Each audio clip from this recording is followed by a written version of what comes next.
गांव के किनारे एक बहुत पुराना घर था। मिट्टी की दीवारें, लकड़ी के दरवाजे और टूटी हुई खिड़कियां।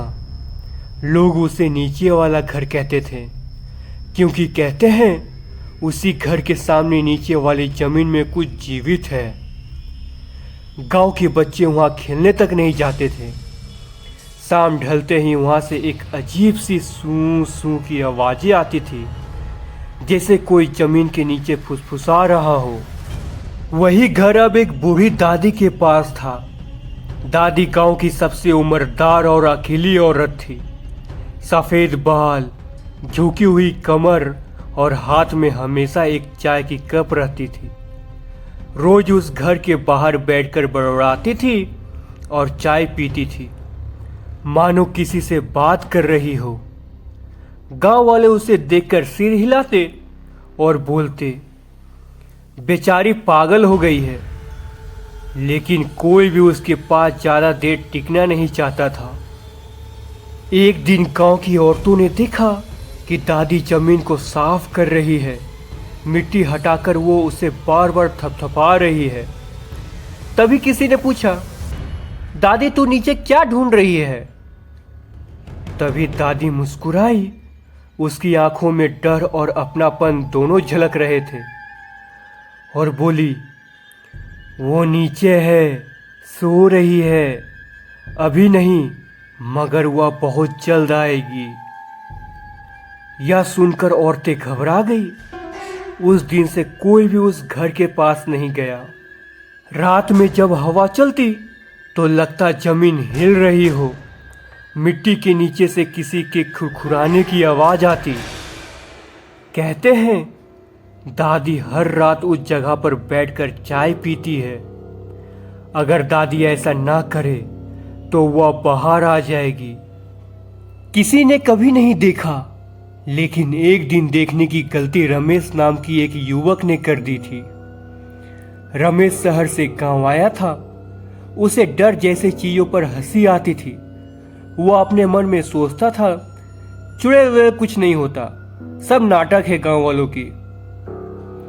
लेकिन रात में जब सब सो गए, रमेश चुपचाप उस घर के पास चला गया। दादी उसी वक्त चाय पी के घर के अंदर जा ही रही थी। तभी उसने रमेश को देखा और बोली, बेटा मत जाओ, उस जगह पे मत जाओ, नीचे सो रही है वो।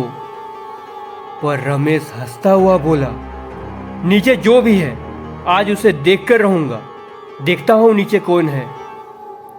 वह जमीन पर कूदने लगा और कूदते कूदते बोला, देखो दादी, यहां कोई नहीं है ना, मैंने पहले ही बोला था, गांव वाले बेकार में डरते हैं। लेकिन तभी जमीन से एक चुड़ैल बाहर निकली, रमेश के ठीक पीछे खड़ी हो गई और बोली, क्यों जगाया, क्यों जगाया? तभी रमेश चीख पड़ा और रोने लगा। तभी वह चुड़ैल गायब हो गई, लेकिन रमेश अभी भी रो रहा था। तभी दादी ने कहा था ना मत कर, लेकिन तुमने मेरी बात नहीं सुनी, मैंने बहुत मना किया तुम्हें। तभी रमेश हाँफते हुए बोला, वो नीचे जिंदा है।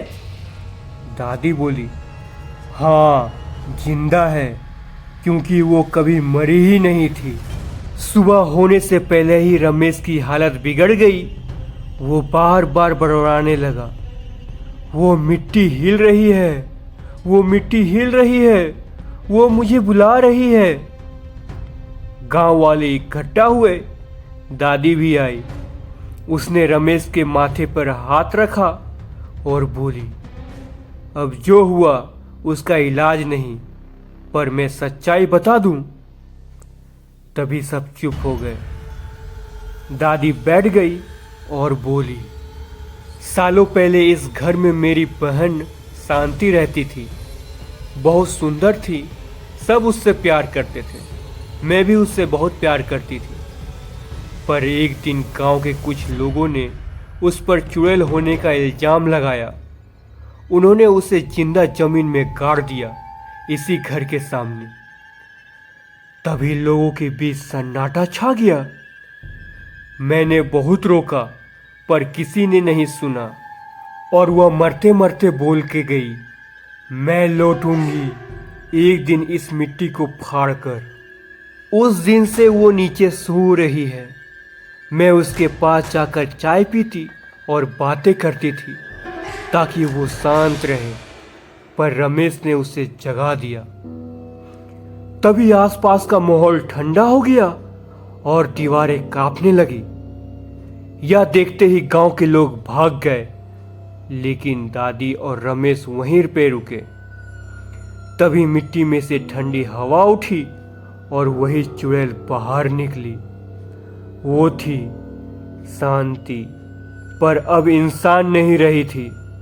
उसका शरीर चेहरा पूरी तरह से हरा था और उसकी आंखों में आग थी। वो दादी की ओर देखते हुए बोली, बहन, तूने मुझे जगाया क्यों नहीं पहले? इतने साल में इंतजार करते रही। दादी कांपते हुए बोली, मैं डरती थी लोग तुझे फिर से मार ना दे, इसलिए मैंने कभी तुझे नहीं जगाया।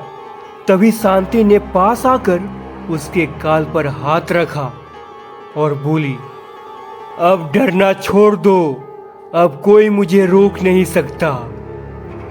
उसने पीछे देखा, रमेश जमीन पर गिर पड़ा था। शांति ने मिट्टी में समाते हुए कहा, जिसने देखा है उसे मैं अपने साथ ले जा रही हूं। धीरे धीरे उसका शरीर फिर से मिट्टी में समा गया। दादी वहीं खड़ी रही और बोली, अब वो फिर से सो गई है, लेकिन कब तक? गांव वाले डर गए। उन्होंने उस घर को सील कर दिया। किसी ने दोबारा उस जगह पे जाने का भी नहीं सोचा। रात में जब हवा चलती है तो मिट्टी के नीचे से अब भी वही आवाज आती है, मैं नीचे हूं। अब की बार जो देखेगा वो लौटेगा नहीं।